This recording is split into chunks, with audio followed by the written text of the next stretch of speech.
doença não era para existir. Ela passa a existir depois que o homem cai no pecado. Os irmãos estão comigo? Então o que acontece, irmãos?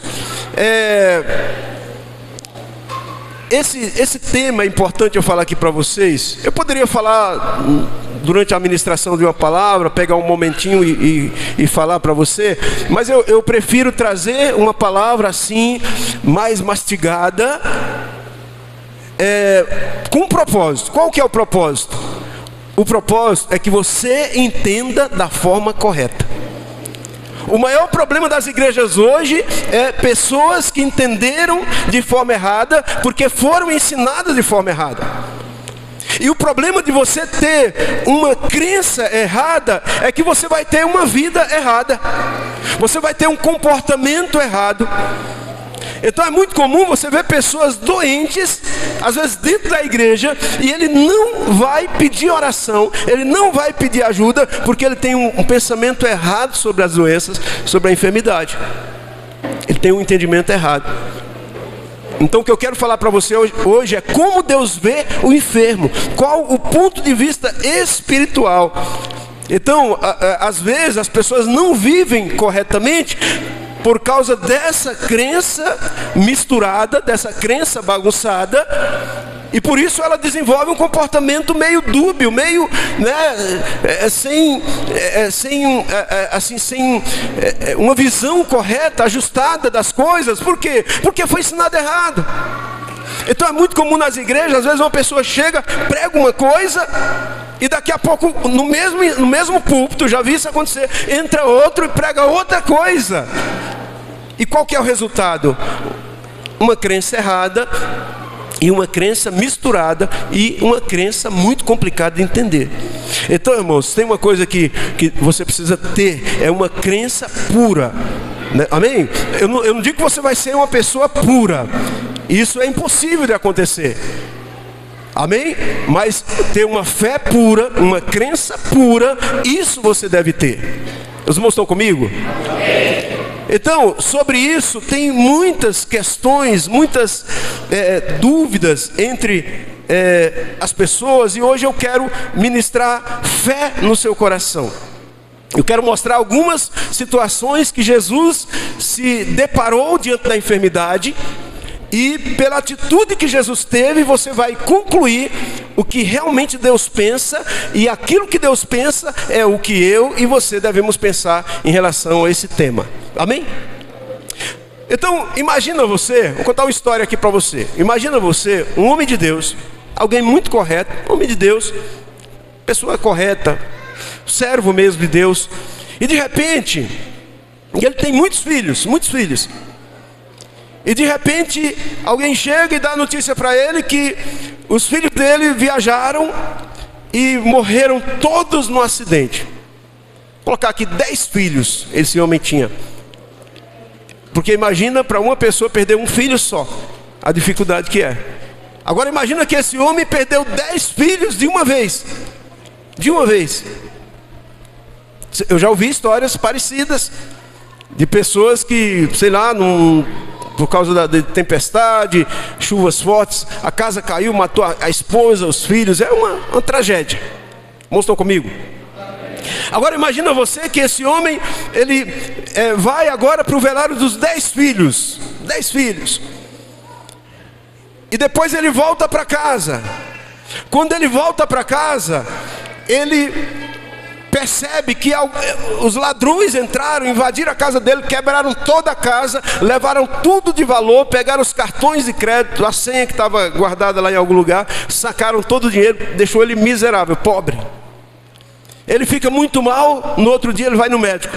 E quando ele chega no médico, faz um exame lá e consta que ele está com uma doença incurável, um câncer.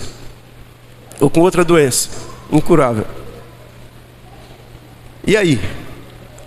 O que você diria de uma pessoa dessa? Não para ele, mas o que você diria dessa pessoa? A nossa tendência normal, o que é? É dizer o que dessa pessoa? Tem alguma coisa? Você não diria nada. Alguma coisa errada com esse camarada na vida dele. O que mais? Profundo, algo de errado não está certo. Tem brecha, os religiosos, né? Tem brecha na vida dele. Está em pecado. Está em pecado. E vocês, eu estou contando a história de Jó, só que eu estou atualizando ela.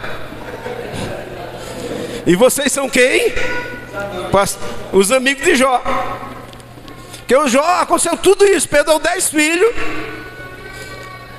perdeu tudo que ele tinha, e agora ele está miserável, perdeu tudo, e vem uma doença sobre ele senta no monte de cinza, pega um caco de telha e começa a se coçar, de tão miserável que era a situação dele. Aí vieram amigos, sabe? Os amigos vieram de longe.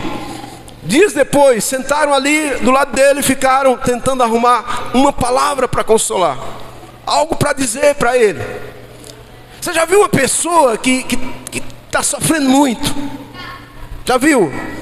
E perdeu alguém, uma mãe que perdeu um filho. Como você consola uma mãe dessa? Você fica sem palavras. Você vai dizer para ela assim, o pai perdeu o filho, você vai dizer, ó, Deus sabe de tudo. Sabe o que ele pode dizer? Sabe, por que você vai dizer isso para mim aqui? Por quê? Não tinha outros aí? O que mais você diria? É a vida. Me ajude aí, diga alguma coisa para o pai que perdeu o filho. A lei da vida. Um pai que perdeu o filho aceita um negócio desse? Aceitaria, Mateus, se fosse você? Irmãos, os amigos de Jó ficaram ali do lado dele, procurando palavra. O que eu vou falar? Eu lembro uma vez que eu fui aconselhar o irmão, uma das únicas vezes que eu fiquei sem palavra, fiquei tentando ali, fiquei procurando, o que eu falo, e Deus me deu uma palavra. Mas os amigos de Jó, quando eles abrem a boca para falar, eles dizem, certamente tem alguma coisa errada na sua vida. Por que eu estou falando isso, irmãos? Porque esse é o sistema religioso. O sistema religioso é assim, ele sempre vai trazer condenação. Porque o que você falaria para um pai desse? Imagina que esse homem foi lá para o pastor e pediu oração.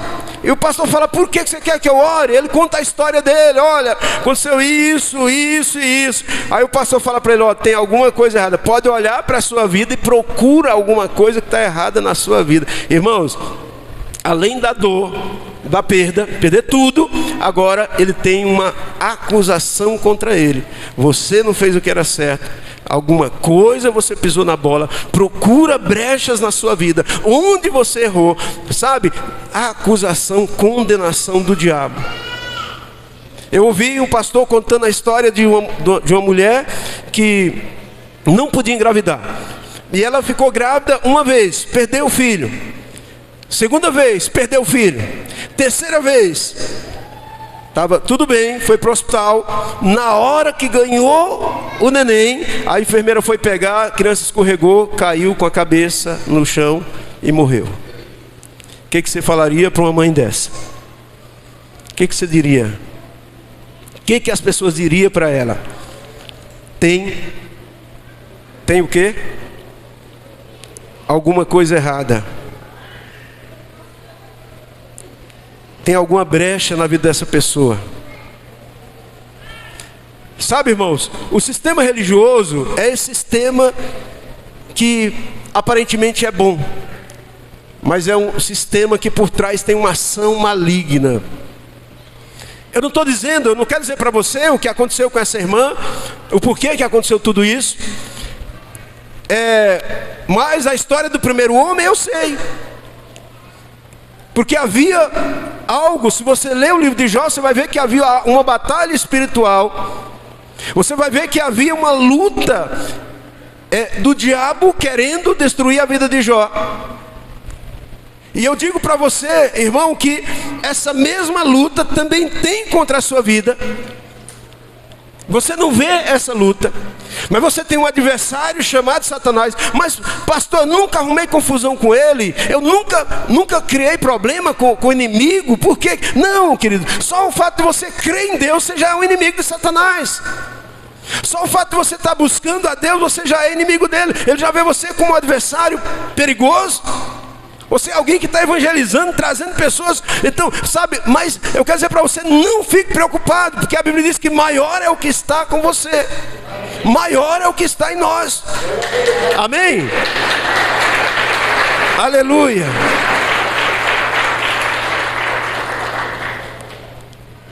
Então, quando as pessoas estão com problema, igual Jó, igual essa mulher, igual outras pessoas, tem coisa na vida dela que ela não está entendendo.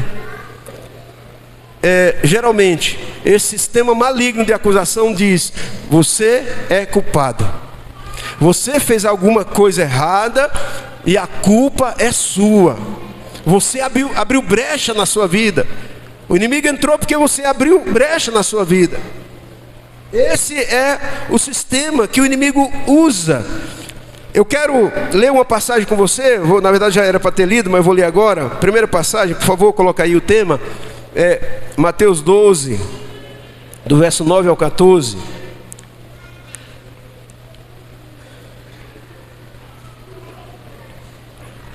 Essa, nós oramos, né? Agora, tendo Jesus saído daquele lugar, dirigiu-se à sinagoga deles. E estava ali um homem com uma das mãos atrofiadas, procurando um motivo para acusar Jesus. Eles lhe perguntaram: é permitido curar no sábado? Ele respondeu: qual de vocês, se tiver uma ovelha e ela cair num buraco no sábado, não irá pegá-la e retirá-la de lá? Quanto mais vale um homem do que uma ovelha. Portanto, é permitido fazer o bem no sábado. Então ele disse ao homem: estenda a mão. E ele a estendeu, e ela foi restaurada e ficou boa como a outra. Então os fariseus saíram e começaram a conspirar sobre como poderiam matar Jesus. Olha que história maravilhosa. Essa história aqui é o primeiro ponto que eu quero passar para vocês, de como Deus vê a enfermidade. Pode deixar aí na passagem, tá bom? Pode deixar aí. Volta no 13, Natan, por favor. Como Deus vê o enfermo. Então, irmãos, um grande engano que tem no meio das religiões, e você já ouviu falar sobre isso, é que Deus pesa a mão. Já ouviu falar? Eu já ouvi muito, irmão. Aliás, eu já falei há muito tempo atrás, não falo mais. Que Deus pesa a mão. Que Deus castiga. Nós já ouvimos isso quando criança. Quando criança. Quem já ouviu dos pais? Menino, não faz isso, Deus castiga. Agora, quem já falou alguma vez pro seu filho? Deus castiga. Cuidado. Cuidado com o castigo de Deus. Eu só tenho medo dos castigos de Deus. Ei, parece bonito, né? Eu já ouvi alguém falar, parece bonito. O cara parece estar arrasando quando ele está falando um negócio. Irmãos, isso é uma mentira. O problema dessa mentira é que ela foi gerada no meio das religiões. Religiões evangélicas até. Por quê? Primeiro, porque é uma grande mentira. Esse é a grande base, que é uma grande mentira. Não tem fundamento.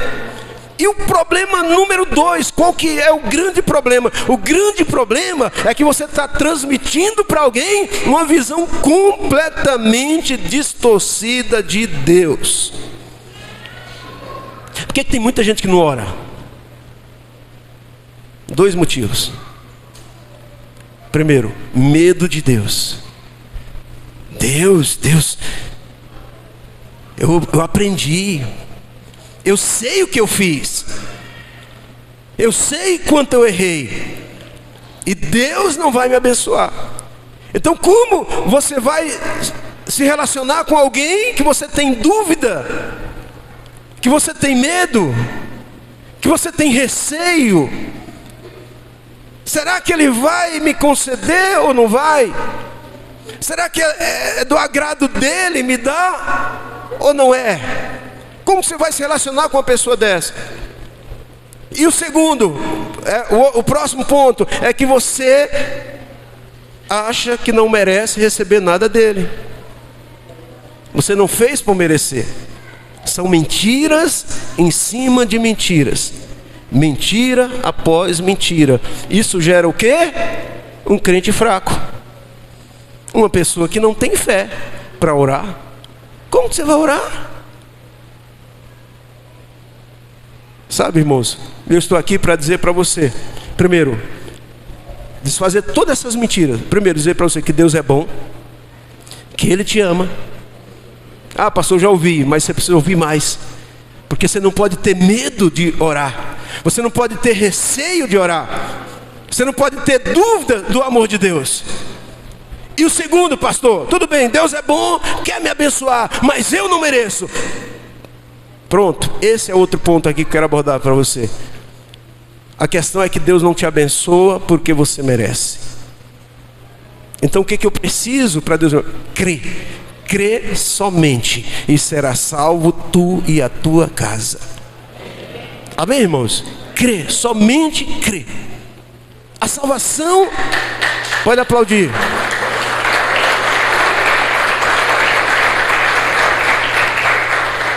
A salvação é a maior de todas as bênçãos. Quem concorda comigo que a salvação é a maior de todas as bênçãos na nossa vida? A maior de todas as bênçãos. E como que ela é recebida? Ah, pastor, muito bom comportamento, sabe, eu sou uma pessoa que faço muita coisa boa, aí eu consigo. É assim que a salvação é ganha? Não, pela fé. Pela graça sois salvos por meio da fé. Isso não vem de você, é algo que Deus deu, é um dom de Deus. Agora, por que você acharia que as outras bênçãos, se a maior de todas as bênçãos é pela fé, por que você acharia que as outras bênçãos seriam diferentes? Por quê? É pela fé também. É pela fé também. Então você vai ver, se você já leu os milagres de Jesus, você vai ver Jesus fazendo muitos, mas a Bíblia diz que nem os livros do mundo da época teriam condições de ser escritos, caberiam os milagres que Jesus fez, não caberiam, de tantos milagres que ele fez. Os historiadores dizem que nas ruas de Jerusalém, que eram ruas bem estreitas, era comum eles saberem que Jesus ia passar naquele dia, e eles enfileiraram. Lembra do SUS? As pessoas nas macas, de um lado do outro, né? Não é só SUS não, né, Rafael? Tem alguns hospitais também, né? Não vou fazer propaganda negativa aqui do hospital não, mas as macas de um lado do outro. Então ficavam os aleijados, cegos, paralíticos de um lado do outro, e Jesus ia passando, e quando Jesus passava ali, eles iam se levantando, eles iam sendo curados, eles iam sendo curados imediatamente. Olha que poderoso, irmãos, só por Jesus passar pela vida deles. O que a religião ensina? Você precisa ter feito algo para receber de Deus. Não! Isso é mentira. Na verdade, Jesus veio porque a gente não merecia nada. A gente estava descendo de ladeira abaixo rumo ao inferno. A gente ia para a perdição e nós estávamos morrendo afogados, apenas com os dedinhos para fora, e Ele vem e nos puxa. Isso é a salvação. Se você fosse capaz de alcançar porque você fez algo para merecer, Jesus não precisava vir. Então como que Deus vê você? Como que Deus nos enxerga? Deus nos enxerga dessa forma que eu estou falando para você. Estou contando para você aqui que você é o perdido, o caído, o que estava se afundando. E Ele vem e estende a mão e te levanta, te coloca de pé. Amém, irmãos? Glória a Deus. Então, as religiões, elas, às vezes eu fico ouvindo algumas coisas, eu fico, meu Deus do céu, eu fico abismado, porque eu fico imaginando o que essas coisas geram. A Bíblia diz que tudo que você vai conquistar é pela fé e por crer na palavra de Deus, né? A fé vem pela palavra, por você ouvir a palavra de Cristo. Não é nem palavra de Deus, é a palavra de Cristo. E qual que é a palavra de Cristo? Você precisa pensar nisso. Qual que é a palavra de Cristo? Porque é a única que vai produzir fé. É a única que vai gerar fé no seu coração. Palavra de Cristo. E qual que é a palavra de Cristo? De condenação? De rejeição? Que você fez muita coisa errada, que você não presta, que você não serve para Deus? Não, irmãos. A palavra de Cristo é que tem esperança para você. É que tem uma luz no fim do túnel. É que você é amado. E que mesmo, sabe, Jesus nunca parou para conversar com alguém que foi curado ou queria ser curado e perguntou sobre a vida dele. Eu vou orar por você agora, no final do culto.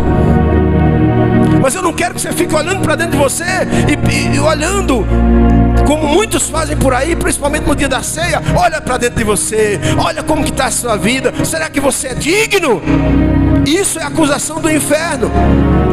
A verdade é que ninguém é digno. A verdade, irmãos, é que nós estamos aqui buscando que o Senhor nos aperfeiçoe, que Ele nos transforme a cada dia, porque é Ele que pode fazer, não sou eu que faço em mim mesmo. O posicionamento que eu tenho nele. É Ele que me dá força, é Ele que me levanta, que me fortalece, é Ele que me liberta. É o Espírito Santo que faz a obra na minha e na sua vida. Não é você por você mesmo. Você só precisa crer. Você só precisa dizer: Senhor, eu sou cego, eu quero ver. É Ele que abre os teus olhos. Você está comigo? Essa é a mensagem do Evangelho. Porque o Evangelho da graça é Deus fazendo tudo por quem não merece nada. Sou eu e você. E a religião, o que é? É o homem tentando de alguma forma chegar a Deus. Aí faz votos, faz a campanha do sal, a campanha da rosa, é tanta coisa, tanta balela. Mentira. O Evangelho da graça é um Deus poderoso, amoroso, vindo em busca do perdido. O Evangelho da graça é a parábola das 100 ovelhas. O pastor que olha e vê que tem uma ovelha faltando e ele vai atrás dela. Esses dias um irmão falou para mim assim. Na hora eu pensei que eu não ia saber falar para ele. Ele falou assim: pastor, me perdoa, dou tanto trabalho para você. Dou tanto trabalho para você. Esses dias aí, não sei se ele vai lembrar, ele está aqui. E na hora, irmão, meu coração se encheu de tanto, eu já amo tanto esse irmão, meu coração se encheu de mais amor. E eu falei para ele assim: você é a ovelha que se desgarrou. Mas sabe o que aconteceu com essa ovelha? As outras ficaram ali guardadinhas, são amadas também. Mas essa ovelha foi a que sentiu o abraço do pastor. Foi a que sentiu o ombro do pastor. E ele foi buscá-la e trouxe confortavelmente no seu ombro. E ela sentiu o amor de perto. Sabe por quê, irmãos? Porque Deus não rejeita aquele que se acha o pior. Esse é o Evangelho da graça. Paulo disse: ele morreu pelo pior dos pecadores, e eu sou o pior. Os irmãos estão comigo? Isso é o que nos... Isso não é religião, isso é Deus, isso é o amor de Deus por nós. Alguém pode ter te rejeitado, alguém pode ter dito não. Às vezes até você tem sido aquela pessoa que foi evitada pela sua família. Não, ninguém gosta, ninguém se sente bem. Mas deixa eu falar, esse é que vai sentir mais o amor. Esse é o que vai sentir mais o carinho do pastor. Isso é o Evangelho. Esse é o Evangelho da graça. Amém, irmãos? Então, quando as pessoas começam a abrir os olhos, e quando elas começam a ver o quanto elas são amadas, então elas têm fé para receber tudo, inclusive para serem curadas. Você sabe, irmãos, que existem muitos tipos de doença. né? Muito, foi descoberto muito, são descobertas, irmãos, estão comigo? A cada dia são descobertas muitas doenças. E eu não sei se você gosta de ficar ouvindo, mas quando eu ouço lá, uma doença tal que começou lá com coronavírus, depois se transformou em outra variante e mudou para outra, e agora é outra, e agora vai se procriando as doenças. Terrível. Naquele tempo, no tempo de Jesus, havia muitas doenças também. Eu já ouvi gente dizer assim: puxa, por que não tem cura como tinha naquele tempo? Irmãos, eu tenho algo assim, um entendimento pessoal, que é o seguinte: tinha pessoas que tinham uma dor nas costas, forte dor nas costas. Eles iam, Jesus curava. Mas hoje nós temos uma medicina muito evoluída. Se você tem uma dor nas costas, ele vai lá, faz um exame, constou que é bico de papagaio. O que ele faz? Ele opera e fica bom. Se a fé dele é para ir e operar e ficar bom, amém, ficou bom, que bom. Por quê? Porque Deus, o médico não está contra Deus, o médico está a favor de Deus. Fala para o seu vizinho: você sabia que o médico está do lado de Deus? Eu brinquei hoje porque tem gente, presta atenção, tem crente que não é instruído, tem crente que é ignorante. Eu já vi crente que foi no médico e depois que fez o exame, o médico voltou no médico, o médico disse: olha, você está com uma situação aqui assim, vai precisar de cirurgia.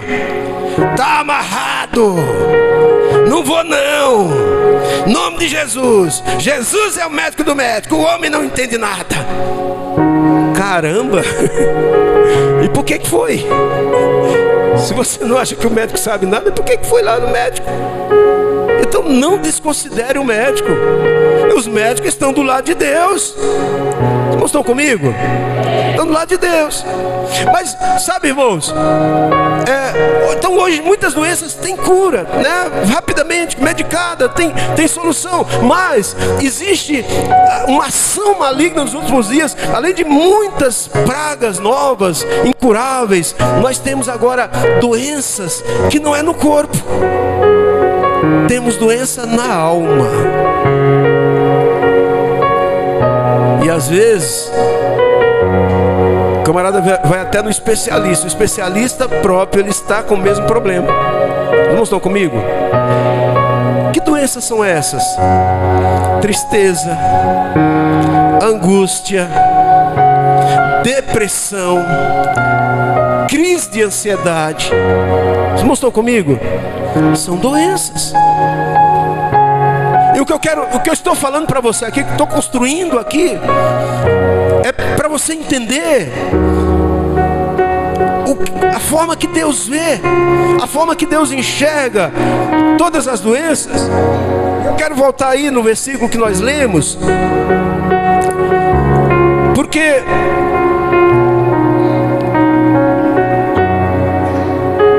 nessa história aqui que nós lemos, Jesus estava numa sinagoga e os líderes religiosos disseram assim: queremos ver se ele vai curar essa pessoa. Hoje é sábado. Eles achavam que sábado não podia, não era dia de curar, porque eles seguiam a lei. Eles diziam: não é dia de curar. Aí Jesus disse assim: olha, qual de vocês que tendo uma ovelha e ela cair numa cova, não fará todo esforço para tirar dali? Então, uma pessoa que fica doente, para Deus, é alguém que caiu numa cova e precisa ser retirada. Você está comigo? Alguém que caiu numa cova e precisa ser retirada dali. Aleluia. Então, irmãos, deixa eu falar para você. Vamos quebrar essa mentira de que é do agrado de Deus que você esteja doente, que você viva doente. Não é. Não é do agrado de Deus que você viva deprimido. Não é do agrado de Deus que você viva com crise de ansiedade. Não é do agrado de Deus que você viva preso nas mãos de Satanás. Não é essa a vontade de Deus. Você é alguém, Jesus disse, é alguém que caiu na cova e precisa ser tirado dali. O ponto de vista de Deus, Deus é contra a doença e Ele é a favor da cura e Ele é o autor da cura. Então Deus quer curar você nessa noite. Se o teu problema, você tem passado problema de depressão, ansiedade, ou outro tipo de enfermidade, eu quero dizer para você, hoje o Senhor vai tocar no seu coração, tocar na sua mente e vai libertar você. E nada pode impedir que você receba nessa noite. Por quê? Porque você entendeu que não é porque você merece. Então você é candidato, sim ou não, para receber? Ou você merece? Ah, pastor, fiz umas coisas boas esse mês aí, ó. Dei uma cesta básica, dei uma esmola, né? Dei uma oferta lá no Criança Esperança, para ajudar lá nos negócios lá. Ah, então acho que eu tô, né? Minhas orações estão em dia. Minhas orações estão em dia. Minhas orações estão em dia. Então eu acho que eu tenho os pontinhos no céu. Eu acho que eu tenho os pontinhos positivos lá com Deus. Sabe, irmão, se você... O fariseu foi a única pessoa, as únicas pessoas que nunca receberam milagres de Jesus. Por quê? Porque eles achavam que merecia. Você não pode chegar para Jesus achando que merece. Amém? Você não pode achar que merece. Porque esse é o primeiro ponto que você vai ser desqualificado. Diga, eu não mereço. Aleluia. Então essa mentira de que você merece, isso tem que parar hoje. Amém? E essa mentira de que você está doente porque Deus colocou alguma coisa em você. Isso, irmão, isso é da outra religião. Porque tem igrejas que quando você vai sair e fala pro pastor, eu não venho aqui falar mal de pastor, irmão, eu vim falar mal das mentiras, dos enganos. Fala, pastor, acho que chegou o tempo de sair, vou para outra igreja e tal. O pastor diz, olha, cuidado. Já vi gente sair assim, rebelde. Vou te falar as coisas que aconteceram. Um pastor falou isso para mim quando eu saí de uma igreja. Falou, já vi gente sair, perder filho, perder mulher, perdeu tudo. Irmãos, quanto a isso, o que a palavra de Deus nos diz? Vocês consideram um homem perfeito, uma mulher perfeita? Mas Jesus disse, se você que não é bom, você não é bom, eu estou falando no sentido, você é uma boa pessoa, claro, mas você não é uma pessoa perfeita. Agora, se você que não é perfeito, você sabe dar boas coisas para os seus filhos. Seu filho já pediu um pão e você passou manteiga numa pedra e deu para ele, para enganar o seu filho? Você faz isso? Você não é crente não, se fizer isso não é crente não. Você já enganou o seu filho, sabe? E Jesus disse, olha, se vocês sabem, vocês são maus, vocês sabem dar boas coisas para os seus filhos, imagina o nosso Pai que está no céu. Ele vos dará só o que é bom, Ele vos dará o Espírito Santo. Então Deus, Ele não vai pegar você porque você errou no seu passado e vai te castigar por causa daquilo. Ele veio foi para perdoar. Ele veio foi para libertar você da prisão do diabo. Como que Deus vai colocar mais prisão em você, meu irmão? Imagina que seu filho saiu brincando na rua, desobedeceu, pegou pneumonia, pegou resfriado, pneumonia. Aí você chega para ele, vai ficar 3 dias aí, gemendo, tremendo de febre aí, para aprender. Você faria isso? E por que você acha que Deus disciplina dessa forma alguém, um filho? Não, irmão. Fala para os seus, doença não é de Deus não. Diga, é do capeta. Aleluia. E ela não pode ficar na sua vida, amém, irmãos? Ela não pode ficar na sua vida. Eu vou ler mais um trecho aqui, porque o tempo já não me permite. Nós precisamos mudar a mente e ver a maneira que o Senhor vê. Então, quando nós vivemos pelo merecimento, não conseguimos perceber o valor das pessoas. Nós valorizamos mais as coisas do que as pessoas. Ah, o fulano não merece porque ele fez tal coisa. Às vezes o nosso sistema de relacionamento com os nossos próprios familiares é assim: fulano não merece porque ele é assim, assim, assim. Esse não é o sistema de Deus. Esse não é o sistema do Senhor. Os irmãos estão comigo? Deus não nos trata pelo nosso merecimento. Deus não veio piorar a sua vida. Ele veio trazer vida e vida com abundância. É claro que o pecado...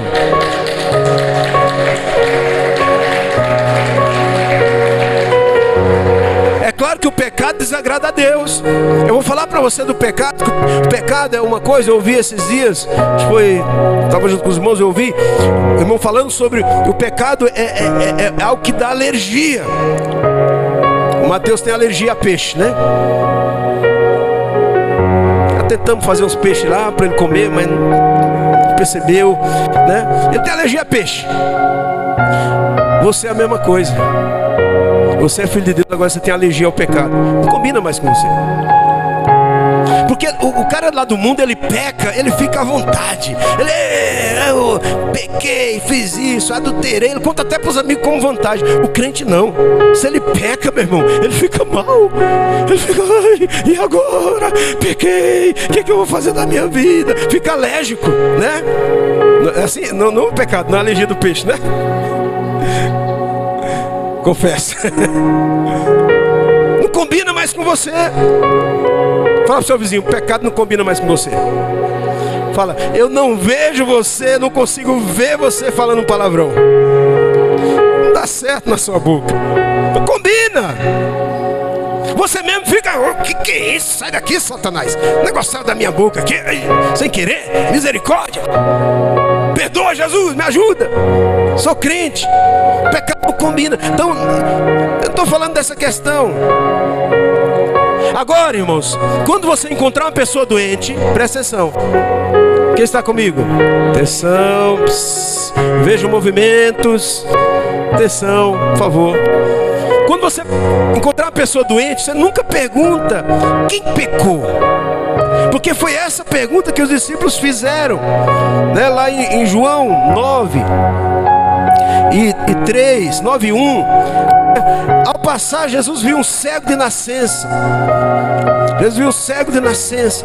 E os seus discípulos perguntaram: mestre, quem pecou? Ele ou seus pais, para que nascesse cego? Irmãos, nós sempre queremos arrumar uma justificativa quando aconteceu alguma coisa errada com alguém. Alguma coisa não está certa. Ele está fazendo isso porque ele fez por merecer. Porque esse é o sistema religioso do mundo. Respondeu Jesus: nem ele pecou, nem seus pais, mas foi assim para que se manifestassem nele as obras de Deus. Então, quando alguém encontrar uma situação que precisa de intervenção do Senhor, apenas saiba que você está diante daquele problema para resolver, para trazer o suprimento de Deus sobre ele. Amém? Na velha aliança, a pergunta era: quem pecou? Na nova aliança, é o que Paulo diz: quem intentará acusação contra nós? Isso mostra qual deve ser a nossa atitude diante de qualquer problema.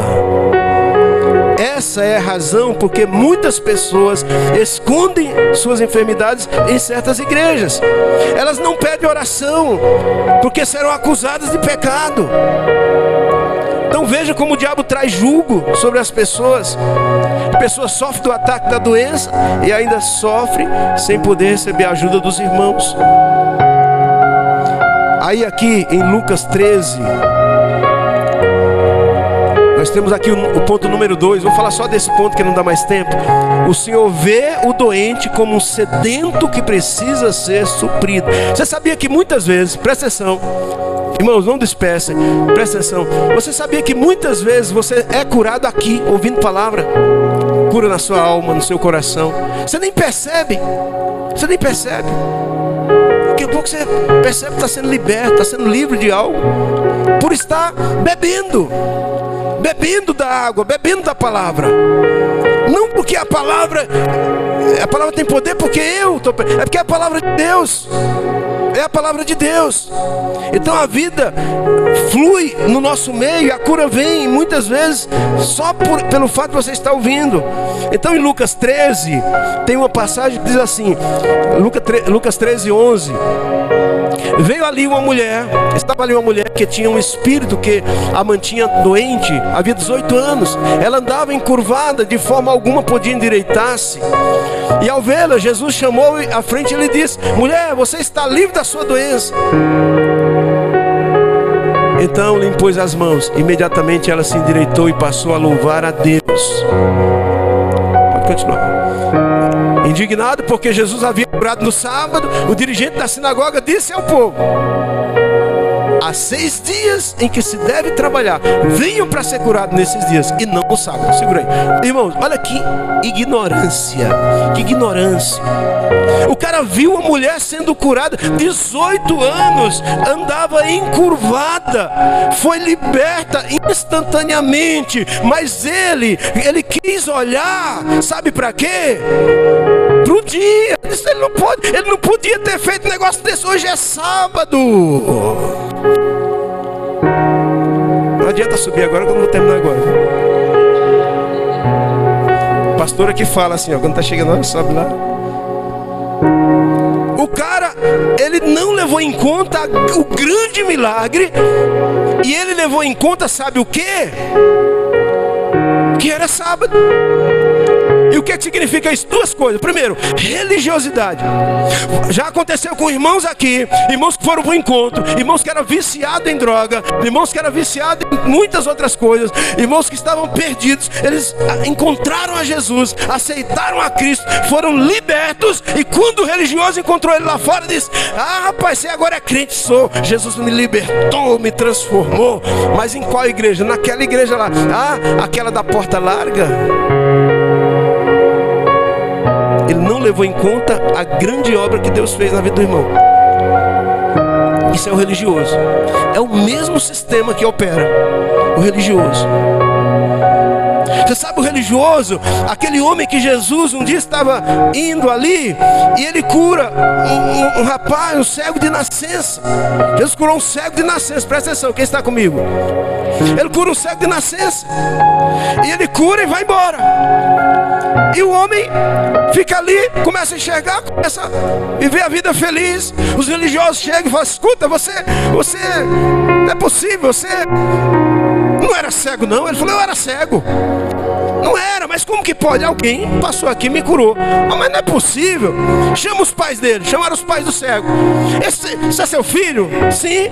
Ele era cego? Era cego.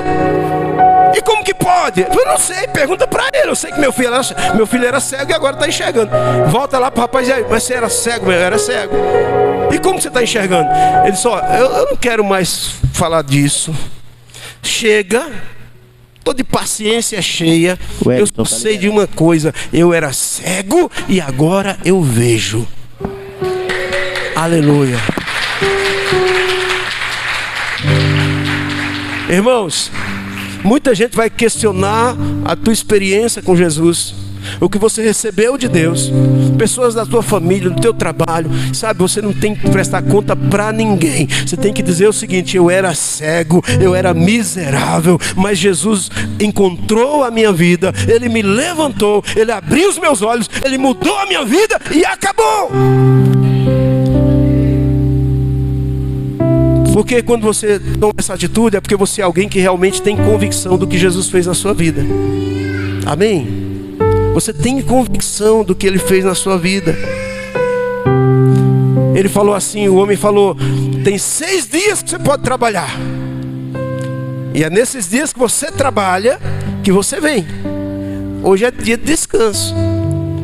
Deixa eu falar. Quando você descansa, Deus trabalha você. Você não entendeu? Quando você descansa, Deus trabalha por você. Você está entendendo? Ele falou: você tem 6 dias para trabalhar. Ou seja, você tem que trabalhar para merecer. Tem no dia que você está trabalhando, tem que vir no dia que você está se esforçando. Sabe? Não tem a ver com o teu trabalho, tem a ver com a sua fé. Você só precisa ir até Jesus. Então nesse momento eu gostaria que tirar um tempo de oração agora, por favor. Deixa as luzes, meia luz, fique de pé em nome de Jesus para a gente encerrar. A gente vai participar da ceia ainda. Mas eu quero orar pela sua vida, meu irmão. Eu quero orar pela sua vida. Presta atenção, não disperse, não converse. Eu quero orar pela sua vida, porque eu não sei qual a enfermidade você tem atravessado nesses dias. Tem pregadores lá atrás concorrendo comigo.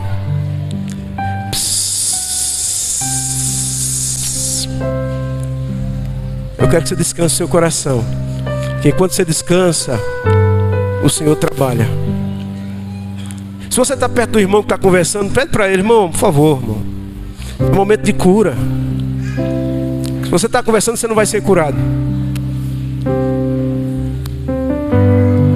Amém? Glória a Deus. Nesse momento é um momento de descanso na sua alma. E o Senhor, aquele que foi buscar a ovelhinha lá longe, que nem sabia, que ninguém sabia onde ela estava, o Senhor sabia, o Senhor conhecia. Talvez você está aqui nessa noite, a primeira vez que você entrou numa igreja, e você sabe o que vai acontecer? Você vai receber talvez mais do que todos aqui. Talvez você vai ser curado hoje aqui. Talvez você está entrando a primeira vez e o Senhor está tocando o seu coração tão forte que você nunca imaginou, porque você tinha uma visão errada do Senhor, você tinha uma visão errada de Deus. E agora você entendeu que Deus não é esse Deus castigador, que Ele é bom e que é seu Pai, e que Ele quer te abençoar, e que Ele quer curar você. Talvez a sua enfermidade não seja física, talvez seja também alguma dor crônica, algum problema no seu corpo, mas talvez seja na sua alma. Você talvez seja aquela pessoa que, sem mais nem menos, quando você percebe, você já está caído, prostrado, com uma dor profunda na sua alma, que você não sabe de onde veio. Talvez tenha dias que você nem dá vontade de levantar da cama. Talvez tenha dia que você olha para o mundo e tudo está escuro, tudo está amargo. Ou talvez a sua alma esteja contaminada, doente também, com depressão. É uma tristeza que é inexplicável você falar para as pessoas. Ou talvez seja uma crise de ansiedade que tem abatido, tem sufocado, parece que vai te matar. Eu não sei, mas o que eu sei dizer para você é que Deus quer curar você. Ele quer curar você. Ele quer dar dar paz na sua alma nessa noite. Você sabe, a pessoa curada, ele vai sair confiante. Ele vai sair crendo. A doença não vai mais se apoderar dele, sabe por quê? Não vai dominá-lo. Talvez ela te assedie, mas não vai te dominar. Por quê? Porque agora você confia no amor do Senhor. Alguns talvez seja um medo. A doença é um medo infernal que você não sabe de onde vem. Crise de pânico. Você não sabe de onde vem. Mas nessa noite você vai descobrir o amor de Deus. O amor de Deus lança fora todo medo. Porque quando você descobre que você é amado pelo Todo-Poderoso e que nenhuma acusação tem poder contra a sua vida, você agora anda firme. E o salmista diz que você vai habitar tranquilo, como o filho do leão habita na sua cova ali. Ele habita na sua casa tranquilo, porque ele sabe: meu pai é o leão, não serei tocado pelo inimigo. Meu pai é o rei dessa floresta. Você está descobrindo hoje o amor de Deus por você. Não importa as ameaças que tenham vindo, irmão. Talvez a ameaça tenha sido na sua mente. Você tenha sido afligido na sua mente com a ameaça do inimigo contra a sua família. Eu lembro que algumas vezes quando eu fui ameaçado na minha mente por causa dos meus filhos, O inimigo lançava setas na minha mente, tá vendo? Você que prega a palavra, você pastor, olha o teu filho lá, olha a tua filha. Sabe, mas eu fiquei guardado no esconderijo do Senhor. Eu fiquei guardado, porque você é do Senhor, a sua família é do Senhor, meu irmão. Seus filhos são do Senhor, sua família é do Senhor. Você é amado e guardado pelo Senhor.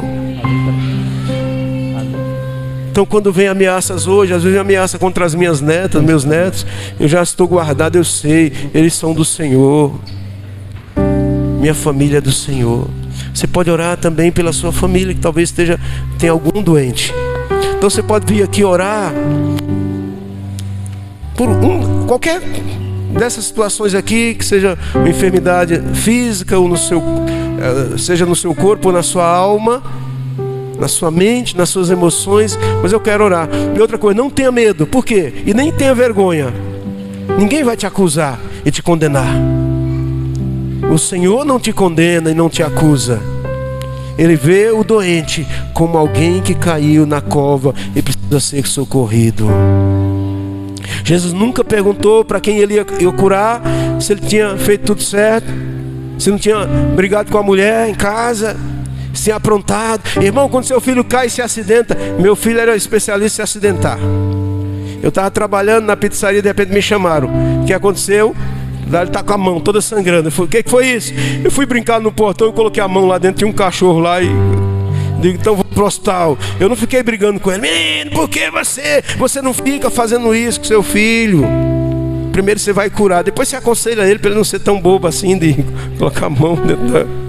Depois você ajuda ele, ensinando ele. Mas você não fica lá. Seu filho cai lá da escada, jogando bola, quebra o braço. Mas menino, por que não? Você não dá um sermão? Socorre, Deus te socorre. Ele não está aqui para te dar sermão.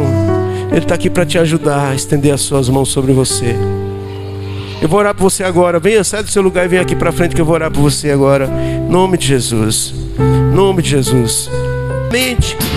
Tinha confusão na mente. Gente que tinha confusão na mente. Que às vezes a mente ficava embaralhada. Não conseguia discernir fatos, discernir coisas. Eu declaro agora cura na sua mente agora, em nome de Jesus. Seja tocado agora na sua mente. O Senhor está organizando os seus pensamentos e a sua mente hoje, em nome de Jesus.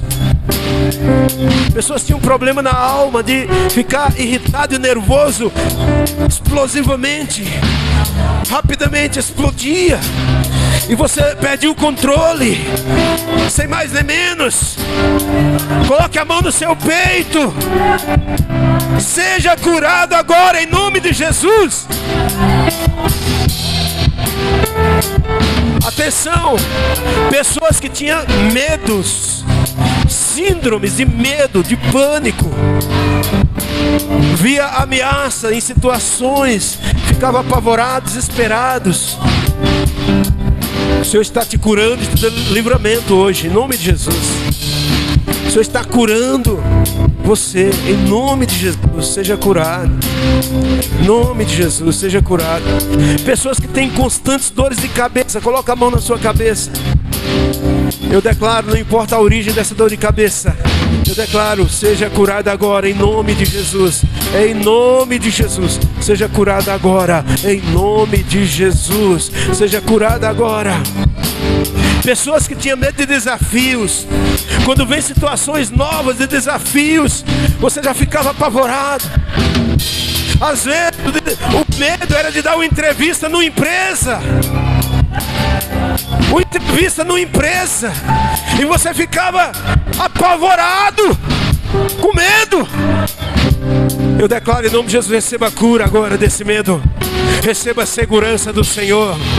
Você vai olhar nos olhos, porque você sabe, maior é o que está em mim. Eu declaro sua cura agora, em nome de Jesus. Em nome de Jesus.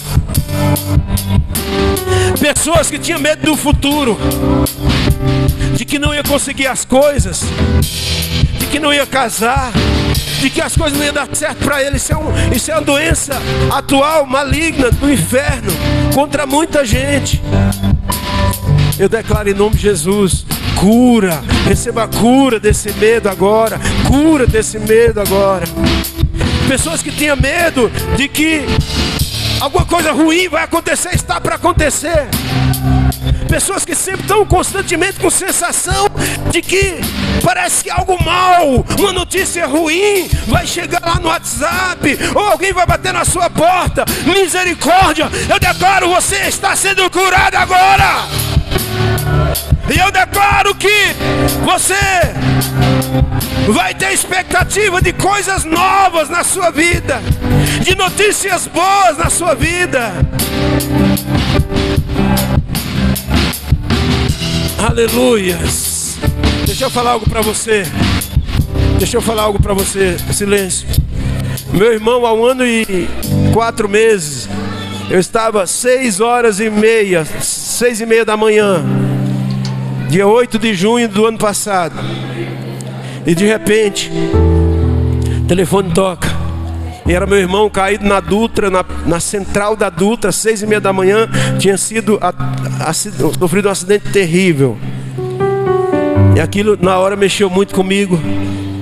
Nós nos mobilizamos, fomos lá, foi um acidente grave, quebrou o braço, fratura exposta. Mas enquanto ele falava comigo, ele falava assim: não, olha, eu estou aqui, eu estou vivo ainda. Aí falava com outro rapaz que tinha socorrido ele: tem alguma coisa cortada em mim, perna? Ele falou: aparentemente não, parece só o seu pé que está estragado, e seu braço também está sangrando muito. Eu não sabia, no telefone eu digo: estou indo para aí agora. Fomos, acompanhamos cirurgia e tudo mais. Essa semana passada a esposa dele me liga de novo. Ele estava indo ao mesmo horário, mesmo momento, 6h30 da manhã. Ela me liga apavorada. Diz: nós temos um no celular do outro, instalado lá um sistema que eu vejo onde ele está, ele vê onde eu estou. E ele estava na expressa da Dutra, Parque Novo Mundo, e o sinal parou. Aí já veio na minha mente: pode ter sido pior. E ele não responde mais, o sinal parou. E ela apavorada. Eu falei: tudo bem, fica calma que vai dar tudo certo. Eu levantei dali, não fiz nada, não me apavorei, não fiz nada. Eu fiz o que eu sei fazer. Eu digo no meu coração: Senhor, a vida do meu irmão está nas suas mãos, independente do que aconteceu, está nas suas mãos. Fui lá, peguei uma chaleira, coloquei água, como eu faço todo dia de manhã, coloquei para esquentar, para fazer café. Voltei para a mesa e fui orar: Senhor, a vida do meu irmão está nas suas mãos. Deixa eu te falar, o diabo queria me atormentar ali com mensagens negativas. Daqui a pouco eu continuo insistindo em falar com ele. Daqui a pouco ele diz: não, estou bem, era chuva, eu parei para colocar a capa, mas já estou no serviço, está tudo bem. Deixa eu falar, o diabo atormenta muita gente com medos na mente, para aprisionar você ficar perturbado. Será que meu filho está bem? Será que ele não caiu na escola? Será que não houve acidente na empresa? Será que não houve acidente no trânsito? Será que não caiu de moto? Será que não foi atropelado? Será? Deixa eu falar, o Senhor está te libertando de todo medo. Tem gente que tem medo: será que eu vou conseguir sair dessa? Será que eu vou conseguir pagar minhas contas? Será que eu vou conseguir pagar meu aluguel? Será que esse negócio que eu comecei vai dar certo? Será que essa empresa vai funcionar? Será que... Deixa eu falar, levante a sua mão, seja liberto de todo medo, de todo será. O Senhor está te dando confiança nele. A cura vem pela confiança no Senhor. O amor de Deus lança fora todo medo.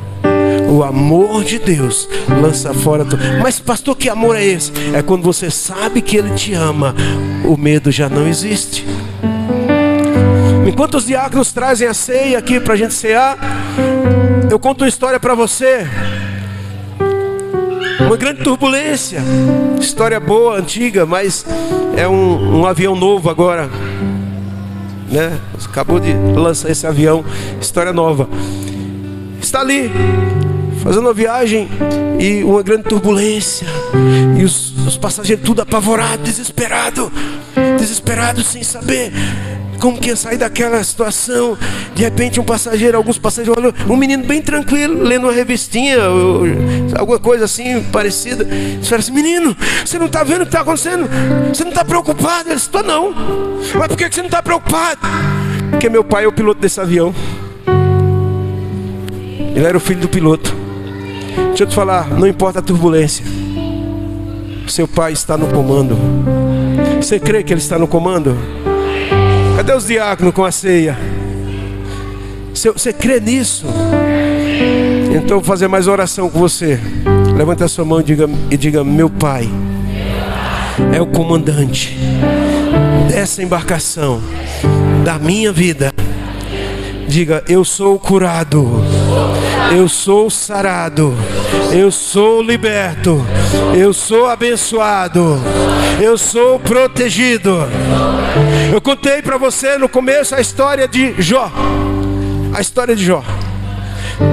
E aquela história aconteceu, tudo de mal aconteceu com Jó, porque Satanás um dia chegou para Deus e falou assim: Deus falou para ele: você viu meu servo Jó, fiel, temente a mim, homem íntegro.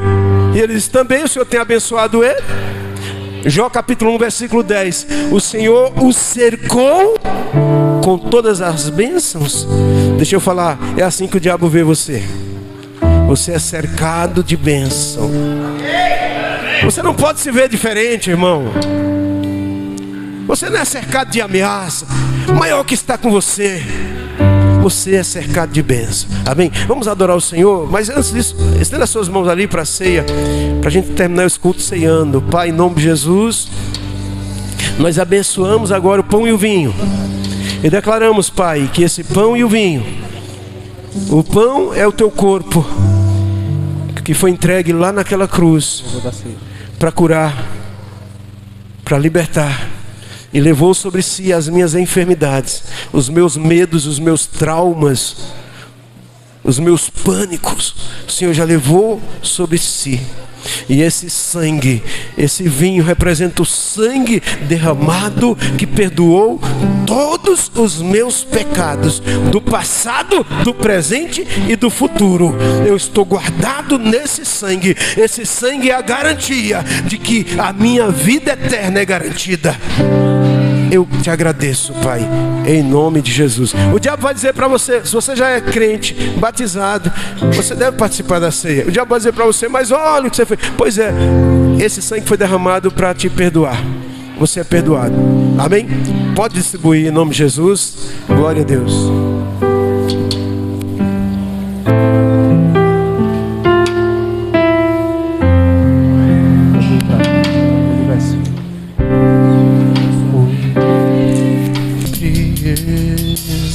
É Deus dizendo: seja bem-vindo.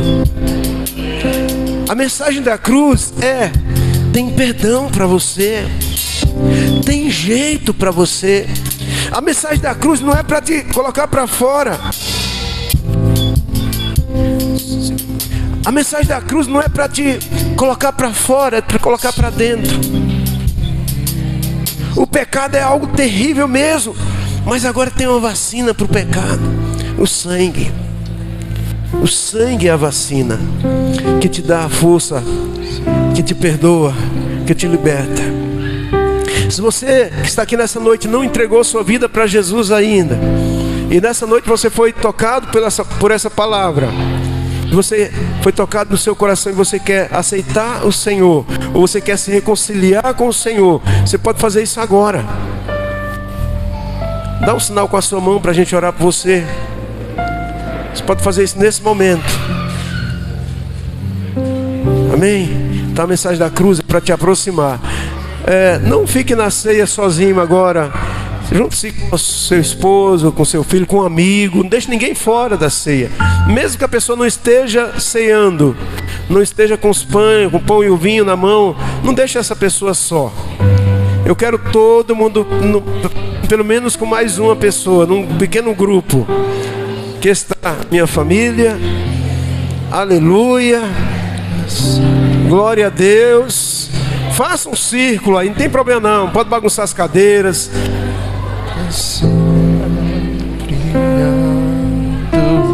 Amém. Aleluia. Você está do lado das pessoas, dos seus amigos?